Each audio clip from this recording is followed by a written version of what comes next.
Hopefully the stream is cut in by now. It's always a little bit nerve-wracking to do something like this with all this remote technology stuff. I wish we were all in a room together, but unfortunately that's not the way it is. Welcome to my talk, Beyond Relational, Data Storage for Modern Applications. My name's Mike. I'm a software engineer. I'm the CTO at Student, which is a prop tech company. I'm a skydiver and northerner. That probably doesn't mean anything unless you live in the UK. You can follow me on Twitter at M1KE, and please do rate my talk and all the talks you see today on Joined In. The speakers really do appreciate it.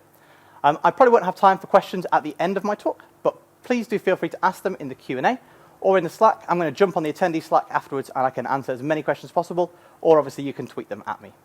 We're talking about databases, and where we tend to start with databases is relational databases. Well, why do we use relational databases? They're widely available and understood. It's often where we start when we look at things like tutorials, when people just get into making a website for the first time.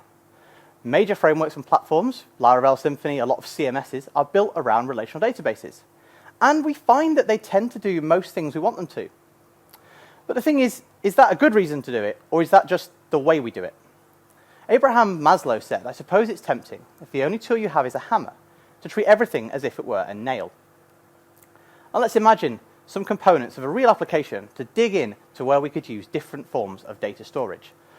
We're going to use a made-up application, just a made-up company, so it's own the way we can understand the problem a bit more deeply. It's completely made up. It's called Mega Super. It's an on-demand taxi app. No one's ever done this. This is totally fictitious. It connects drivers and passengers. It allows people to book a taxi. It stores data about their trip. And the company's doing really well. They're growing month on month, and they have really dramatic spikes in load based on busy times when people want taxis. They're even expanding into new areas of business. This leads them to a few key challenges as far as their data storage is concerned.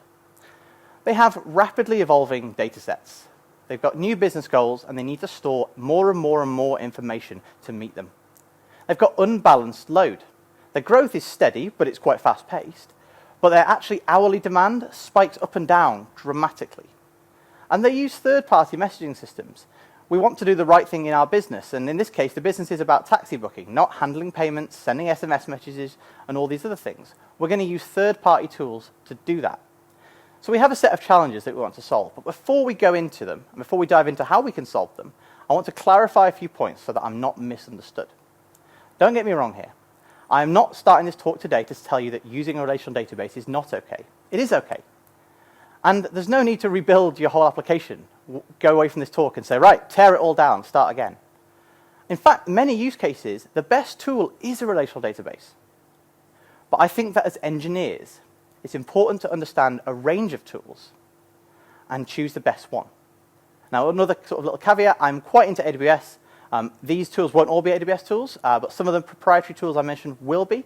A lot of the clouds have their own alternatives to these, but I don't know as much and I won't talk about them. If you do want to know more about your own cloud that you're in and what their services are, do message me, do ask a question, and I'll try and help you out.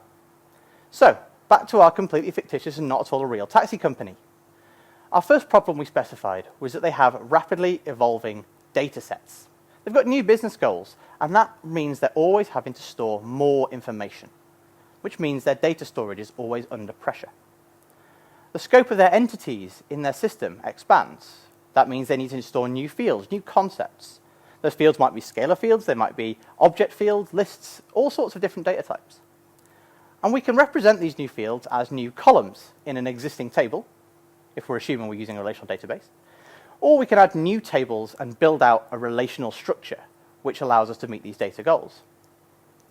If we want to put in new columns, it looks fairly simple. We have a table, we have some rows, and we add a new column like this. Simple. And that's very simple if you have 3 rows in your database. But what if you have 3 million rows in your database? 3 million rows might mean your database needs to undergo a complex and computationally demanding migration. It might need to write extra space to disk. It might need to use up CPU cycles or input-output cycles. It might need to lock the table and render it useless for some amount of time. This can cause problems for our application, and it means that adding a new field, storing some new data, which should be quite trivial, becomes something complex at our infrastructure level. Multiple teams may need to be involved to add some new data storage. We can also add new tables. New tables tend to have less of the drawbacks of adding a new field to an existing table.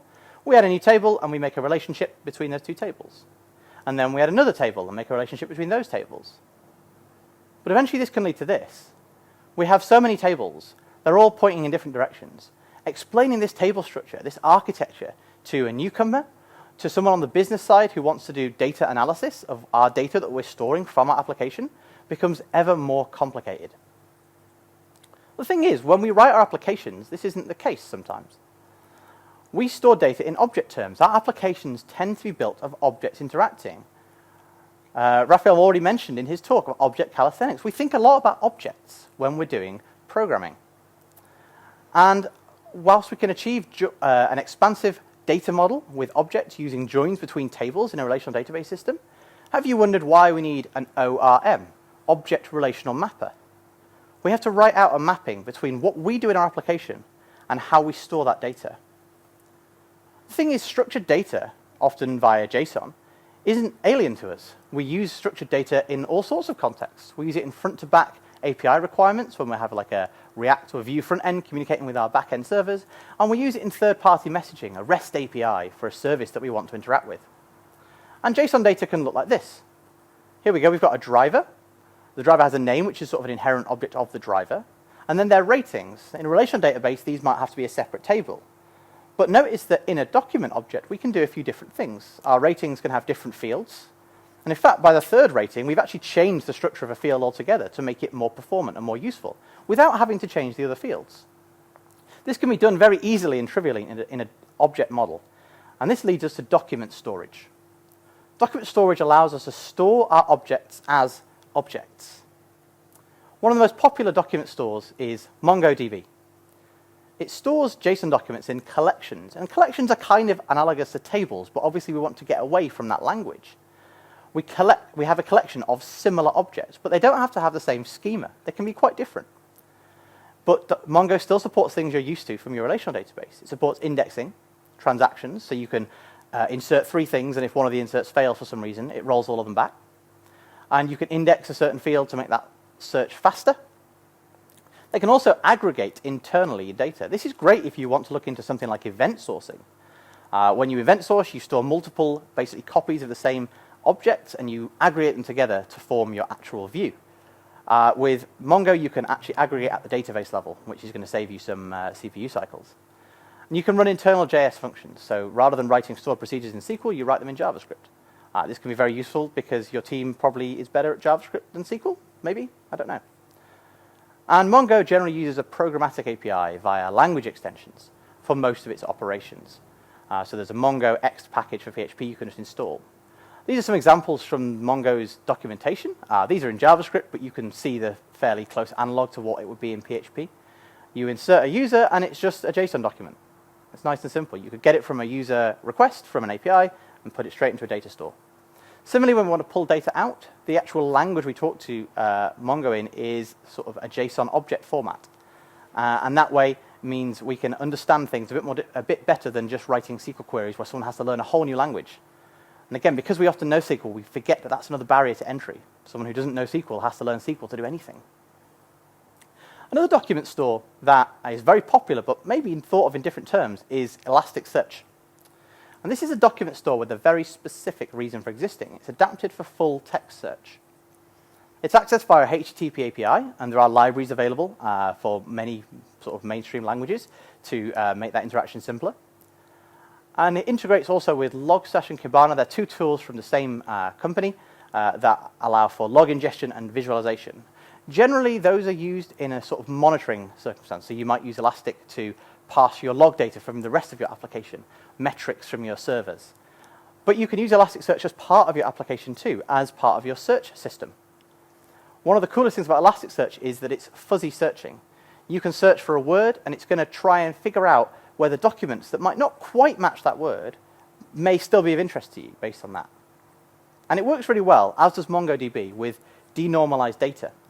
When we think about relational databases, we often pull items apart, put them in separate tables because, if this thing is here and it's here, we need to have them in separate tables and a relationship between them. And we normalize our data structure. Well, actually, document stores tend to work better with denormalized data.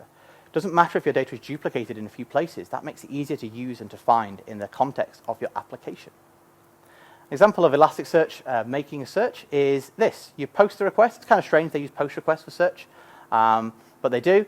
You give it a query, so we're querying Alice, And it's going to return to us a structure which has some results, but also has information about the search we've done. One of the key things here is the score. You see the score there, the max score and then the score of our item. The score tells us how likely Elasticsearch thinks this record matches. So the score there isn't particularly high. Maybe the user wasn't called Alice, but they misspelled their name and it's Alec. Or maybe it's Alec and that's a different name. But we are still returning it and we're saying, okay, probably that's the one we want, but maybe it's not. And you at your application level can make a judgment about how to present that to your users. It's very powerful. Our second problem was unbalanced load.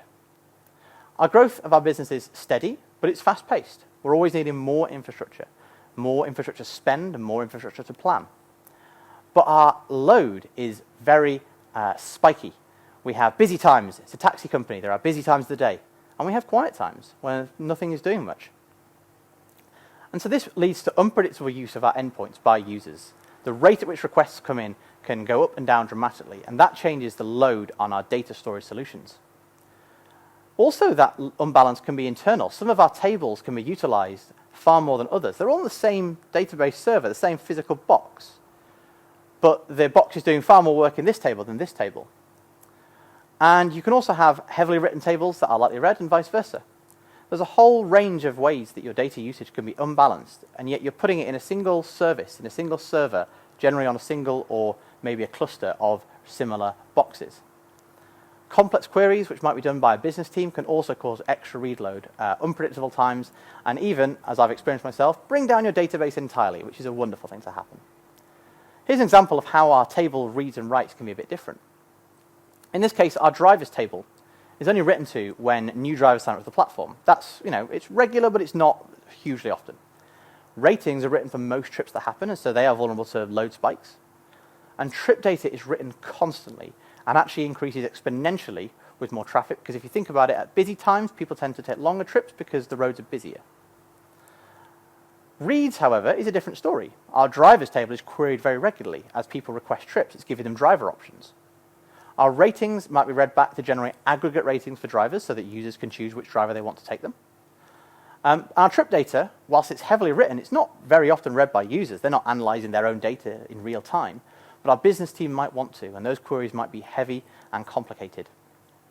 There are conventional solutions to these problems. You can use read replicas.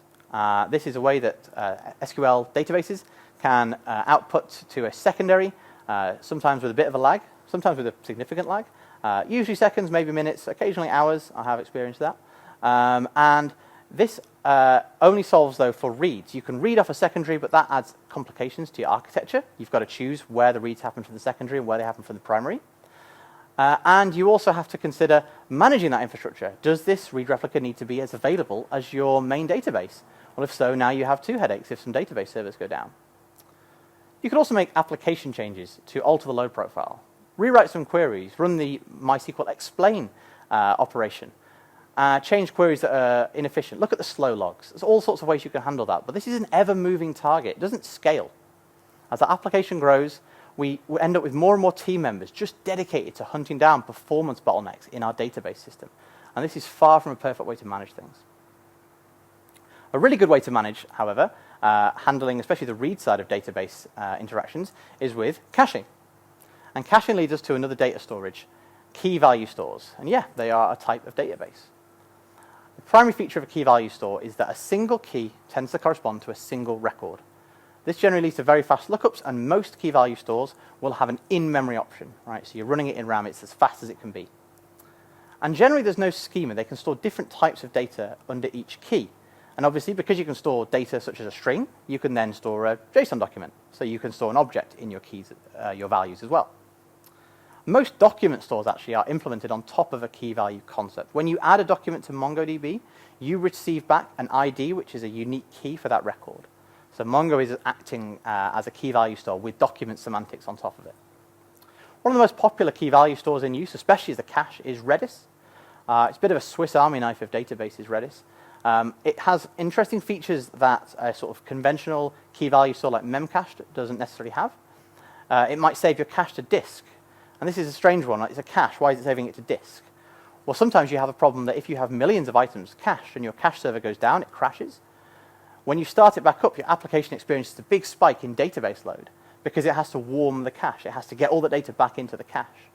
So Redis can actually save your cache down to disk so that if it goes down for some reason, you take it down for maintenance, whatever, the data can be loaded back into memory so you have a warm cache when it restarts. Redis can act as a pub/sub message broker. That's kind of cool. It's not the thing we're going to talk about right now, but it's an interesting feature of it if you want to build a distributed system. And it has cache expiry and access control. Cache expiry is very useful. Your application doesn't need to think, is this cache item 2 weeks old or 2 hours old? Redis can expire it for you when it runs out of its useful lifetime. Some things might be cacheable for long periods of time, some things for short periods. I do apologize if you hear a siren in the background. I am in the center of a city. And we have access control. So this application can read these keys. This application can read these keys. We can have a single Redis instance that's serving multiple applications with maybe sensitive data in some parts of it. It's got a custom command-based API. It's a little simpler than SQL. You still kind of have to learn its commands in order to use it. But it's got a PHP extension. And here's a little bit of sample code I wrote for a project a while back, a very basic project using Redis, where we can just use Redis get and Redis set to set and get values. Obviously, if we return a null from our get, our application goes to whatever storage it's expecting and then sets the cache afterwards. And you could use something like the decorator pattern to wrap that transparently for your application. If we're talking, though, about reducing the load on infrastructure, I think we have to mention serverless. Oh, sorry, serverless. There we go. And one of the more popular, and I think one of the better, serverless databases, key value databases, is Amazon's DynamoDB.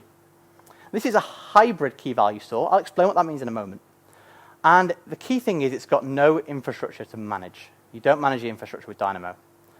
Similar to Redis, it can expire rows via TTL, so you can use it, a TTL time to live, sorry, if I haven't said that. You can use it as a cache as well. It's a little slower than Redis running in your network, but if you're on AWS, it's still very fast response times as a cache.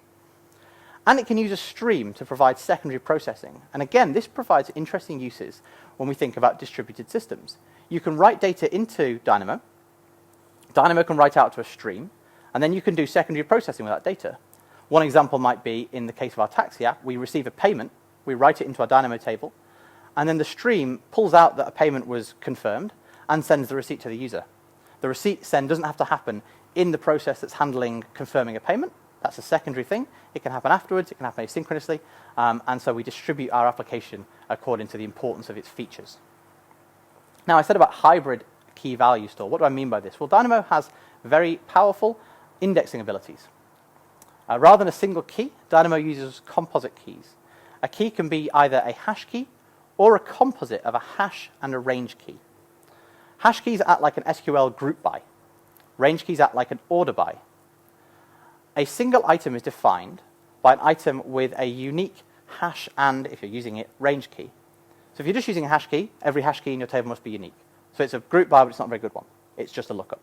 If you use a hash and a range key, the combination of the two must be unique. And when you write to Dynamo, you don't say insert or update. You simply say write to this key. So if it already exists, you'll overwrite it. There are ways around that, sort of secondary processing ways around that. In this case, we have a trips table. Let's imagine this is a trips table. We've got our user, and our user is our hash key. So we can see a user's unique trip at a certain time. This is assuming a user will not request more than one trip in a single second. That seems unlikely. If it did seem like it could happen, we could add a sort of millisecond precision onto our date time there, or we could change our key. And then we have our user. So we group them by our users, so we can get all the trips for a single user. And if we want, we can optionally order them, or we can fetch a single trip if we know the date time. We also have the ability to create secondary indexes. In this case, we've changed our key usage. We've changed our hash key to our location. This means now that the location is our secondary index. And the location can be searched in the same way. We can get all the trips that happened in Manchester, and we can optionally order them. Similarly, we can get all the trips that happened in Amsterdam, and we can order them. So this makes for quite powerful table semantics in Dynamo, while still using a distributed key value store as your database. It's often common to add a couple of secondary indexes. I would warn about something like adding a secondary index to every single column in your table. What this will do, whilst it is possible, is massively increase your write cost, because when you write to Dynamo, every index it writes to is treated as a separate write. So if you have 10 indexes, you're going to write 10 times. And your storage cost will also go up because it distributes your storage across your indexes. However, for reads, using multiple indexes, choosing which index to use is not a problem. So Dynamo is very interesting when you get into how secondary indexes can be used. And I think really there's a whole talk there in how we can do that. Dynamo is also very scalable with very little effort. In on-demand mode, which I think is now the default if you create a table, but do check, there are two, it will scale from 0 to 3,000 requests per second with no throttling. What this means is that your application can go from being not used at all to really quite heavily used. 3,000 requests per second is a lot. With no throttling, with no scheduling, you can just do it. And you pay for money afterwards, but you won't pay for anything when it's not being used. It can scale up to 40,000 reads or writes per second. People have tested this. It takes maybe around an hour if you sort of ramp up the traffic. Or you can pay for what's called provision throughput. One word of warning if you do want to use Dynamo with provision throughput, once you declare the provision throughput, they assume you're using it even if you're not. So if you say, I'm going to do 40,000 reads a second, Dynamo is going to charge you as if you were doing 40,000 reads a second. So do be aware of that. You might incur bills if you decide to put it up. And you can only change it once every 6 hours. So in on-demand mode, though, reads are so cheap. 4 kilobytes, a million reads, 30 cents. And writes of 1 kilobyte, $1.4 per million. So it is very, very affordable. Our final problem we talked about at the start was third-party messaging. Payment confirmations, inbound SMS, all sorts of applications we could be using that relate to our business but aren't our core business goal, and so we're using third parties for them. And the way they will often talk to us is via webhooks. We might talk to them via an API, but we need to know something about what they're doing without having to constantly poll them. And if a user's making a payment, you don't want to be asking every few seconds, is it done yet? Is it done yet? Is it done yet? You just want to be told it's done. And so we get a webhook from them. And there are some challenges with webhook processing. Webhooks can be very useful, but often the senders of a webhook are dumb. If they receive a 400 or 500 error from our application, they might retry. Maybe they'll retry a few times. Maybe they'll do an exponential back-off. But at some point, they probably give up. Most applications won't tell you about this or even have a way to retrieve the webhooks you missed. And so if we miss this data, our users are going to be quite unhappy. The money has left their credit card, but our applications say, nope, you've not paid yet.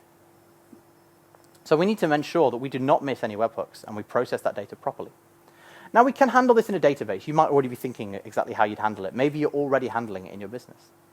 We can make a HTTP endpoint, which stores an incoming record to a table, and it returns a 200 response, so the webhook sender is happy. It's not going to resend it.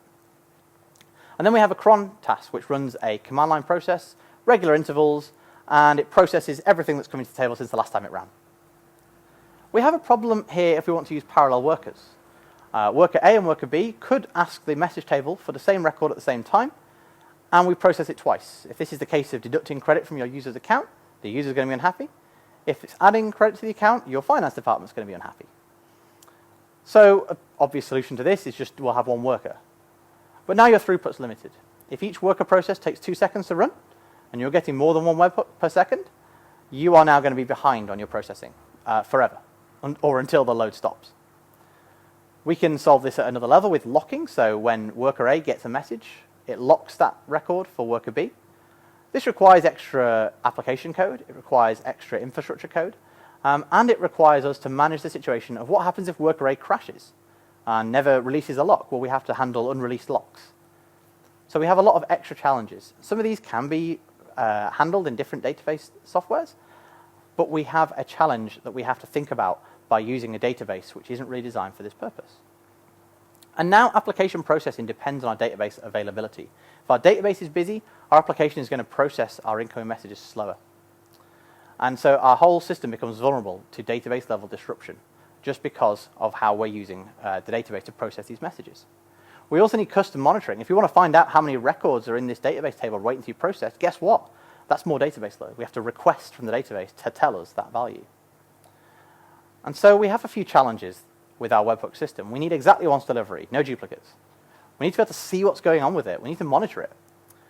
And we've talked about the growth that we're experiencing as a business. We need high throughput so we can rapidly ramp up, and we can handle lots of traffic, and scalability so we can rapidly ramp that up. And so we seem to be using something that looks like a queue, so let's use a queue. queuing systems exist in order to do exactly what we're talking about. They are communication-based. So they're not really data storage solutions. They don't store data long-term. They rely on senders and receivers, or producers and consumers. That's the terminology they use. And they'll often use simple data storage formats, so storing a simple string. But obviously, as we know, a simple string can be encoded as JSON document. A popular queue that you can install on your own servers is RabbitMQ. And this is more than just a queue, it's actually a message broker. What this means is that as well as accepting messages in a queue and sort of just reading them out in an order, it can actually send messages to different consumers. It can push the messages out to consumers. So it can proactively say, I've got a new message for you, rather than having to be polled itself. And it can also do routing. So it can say, if a message looks like this, send it to consumer A. If a message looks like this, send it to consumer B. And it can talk via AMQP, which is a queue protocol. If you want to use push, you'll have to talk via AMQP. Or regular HTTP, which means that most applications can integrate with RabbitMQ. Another queue service, and a queue service I have a lot more experience in than Rabbit, is Amazon's Simple Queue service. This was actually Amazon's first product they released, back before they released S3 even. And it is a simple queue. It is HTTP only. You can send messages to it. You can pull messages from it, or via HTTP. But it's also, over the years, gotten more and more integrations with other AWS services. So if you're all in on AWS, Simple Queue service is really great and can be used to plug in lots of different parts of your application. A key integration for SQS is Lambda. So you can run processing on demand. And obviously, Lambda can run in TypeScript. It can run in JavaScript, Python. Or if you're using bref.sh, you can run PHP in Lambda as well. SQS has a first in, first out, or FIFO mode, which guarantees exactly once in-order delivery. It does that using timeouts for visibility, and it does that so that we can guarantee that each message is only processed once. Finally, it has a dead letter queue. This is really useful. If it fails to process a message, so your worker crashes, or your worker just doesn't know what to do, you can simply exit out the worker, and after a certain timeout period, SQS will either retry your message, or if it's been configured, it can drop it into a separate queue, which you can have one of your team monitoring to say, if there's anything in this queue, check our logs, there's been an error, work out what happened, fix it, send the item back to the main queue for processing again, which can be very useful in avoiding things like transactions being processed twice, or just your application not working and you're not aware of it. So how do these queues address the challenges that we pose for our meshing system? They have exactly once delivery with FIFO queues or visibility timeouts. They have observability. They're purpose-built tools. And because they're purpose-built tools, they have inbuilt observability. They have metrics they produce. They have dashboards that they produce that you can just read without impacting the performance of the database. And they have high throughput. I don't quite know about Rabbit because Rabbit's going to be based on the power of the machine you're hosting it on. But SQS can scale up to 3,000 messages a second in standard mode, which again is really high. Similar to Dynamo. I don't know if that's related. It might be. And they are scalable. Rabbit can spread across multiple different servers, so it can horizontally scale. And with SQS, again, it's serverless. So we tend not to have to worry about scaling for our serverless database. Sorry, for our serverless queue. It's not a database. That's the point, isn't it? So we've talked about 3 different challenges of our business and a number of tools that we can get, either proprietary or sort of custom tools that we can install on our own servers to solve these situations. Well, what are some general principles? How can we actually learn to make the right choice with our data? It seems there's maybe too many choices. What should we use? Maybe that's another reason we go back to SQL. It's too many choices. It's overwhelming. I'll go with what I know. Well, it is important to say that size is a relevant metric. So in an application with low usage, your infrastructure choices might be less important to your team than other aspects of your business. If you're under relatively low usage, maybe your team's time can be better spent on adding new features or building other parts of your business, increasing that usage somewhat, or increasing the utility of your platform. So by usage, we can mean the frequency of requests coming in, or the amount of data stored, or both. So you might have a very low usage system in terms of frequency, but store a huge amount of data. Maybe you're doing big data analysis. At that point, you probably do need to consider your data storage. Similarly, you might not be storing much data, but if it's very, very fast-paced, millions and millions and millions of records, again, you might want to consider what you're doing with those millions of records, even if they're only a few bytes large. And this becomes far more important with growth. If we expect to be in a growth business, so a lot of modern startups find themselves in this position, often that growth can be rapid and unpredictable. We suddenly get the effect of being posted on Hacker News, and everyone comes to our website. Everyone wants our service. And if our infrastructure is built around things that don't scale, or where the scaling requires hiring more people, that's going to become a problem to us. That's going to inhibit and restrict our growth. Ultimately, that can kill a company. So if we are in a growth business, what our expectation is that our business is going to grow dramatically, we need to consider our data storage infrastructure choices earlier than we might think we need to. It's important to consider that sooner because migrating data can be quite difficult. My highly opinionated summary of how you should make these choices is that we should prefer tools with low infrastructure management or expertise. Now, all of these tools I've talked about, if you haven't heard of them before, they will take you time to learn how to use. So this seems a little bit of a strange point when I'm comparing it to SQL, which we all know how to use. The thing is, if you want to be really experienced at SQL, simply using it for many years isn't enough. You need to be very trained. You need to have dug into a lot of complex configuration values. You need to have probably studied it at various scales. Anyone who's spent a long time digging around the exact amount of memory you should set for your InnoDB buffer pool knows what I'm talking about.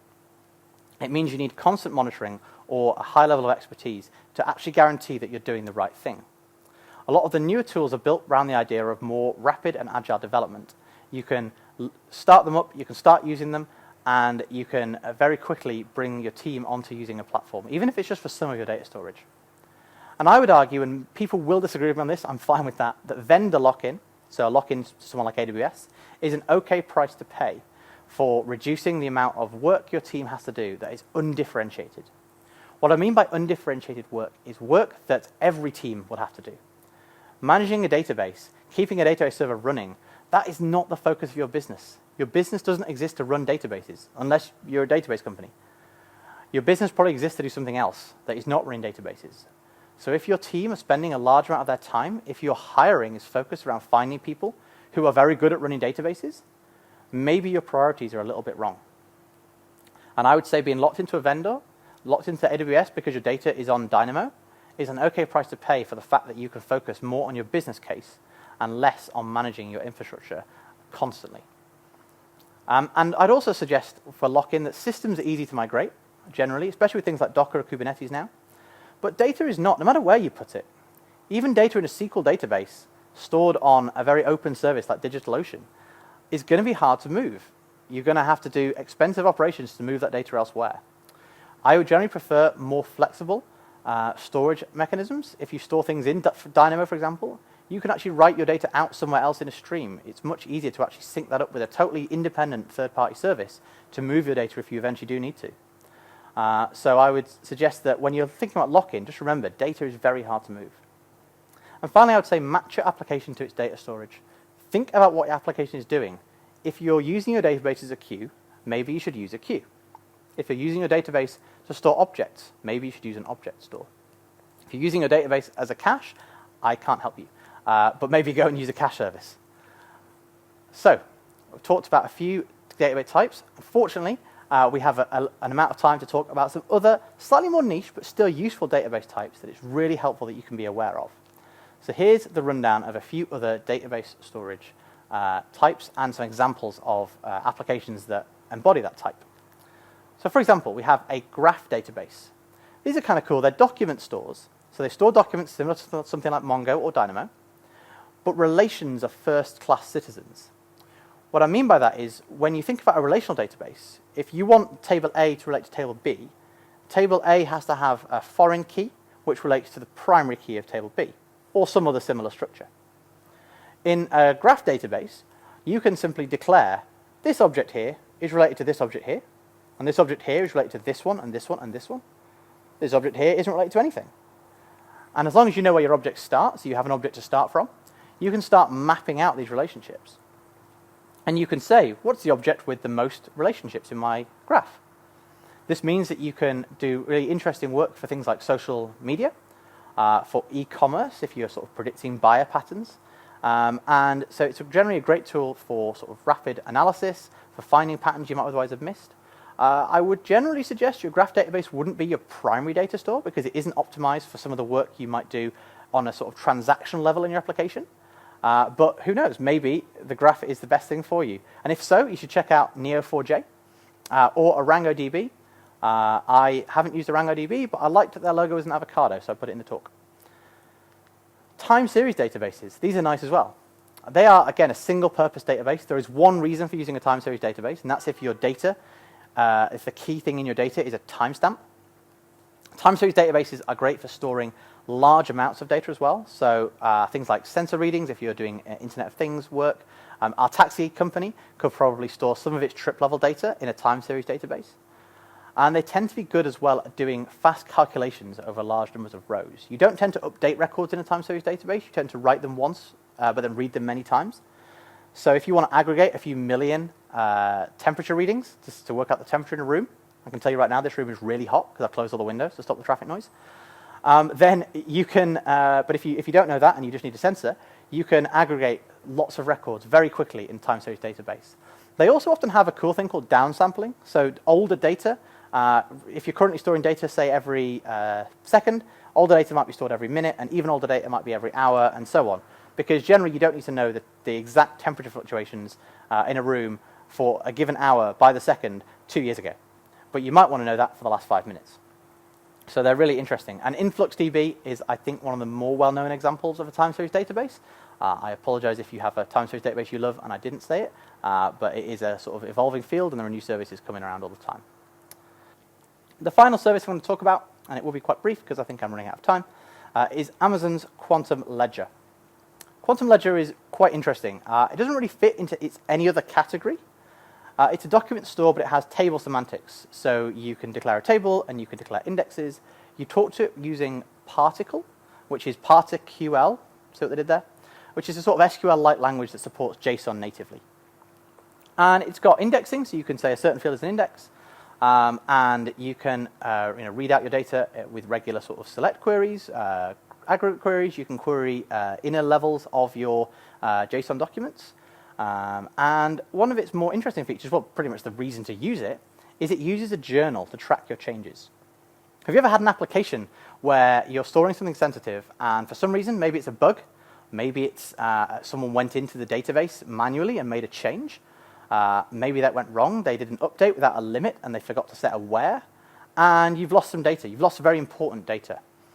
Well, Quantum Ledger has your back. Quantum Ledger uses a journal to track every change in your database. Every update, every delete, every insert is tracked. So you can see the previous state of any document, always.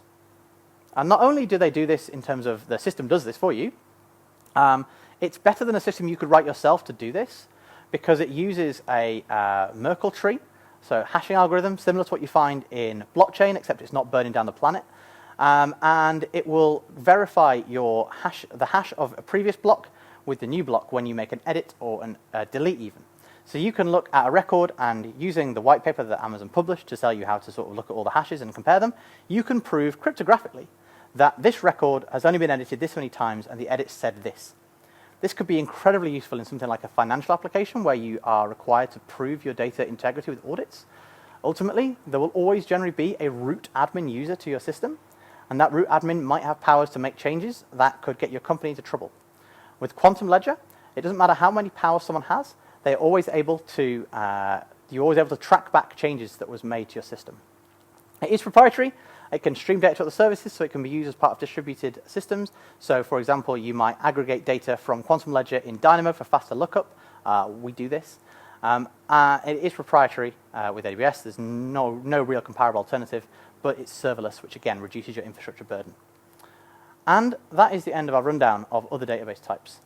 If there's anything you want to know about any of the types of database I've talked about, if I've missed something, please do talk to me in the Q&A on Hopin, in the Dutch PHP conference attendees Slack. I can also often be found on the PHP NW, that's PHP Northwest in the UK, Slack channel, and OG AWS, that's the Open Guide to AWS Slack channels, so come find me there. I'm on Twitter at M1KE. Please do message me if you've got any questions or want to talk further about this, especially if you disagree with me. I'd love to have the discussions with you. And finally, again, please do rate this talk and all the talks you see. The speakers really do appreciate it. I'm going to go off the stream there because I think that with the delay and things, we don't want to be continuing too far. But thank you very much for watching. Thanks for bearing with me with any technical issues. And I will talk to you in the Slack afterwards. Thanks again.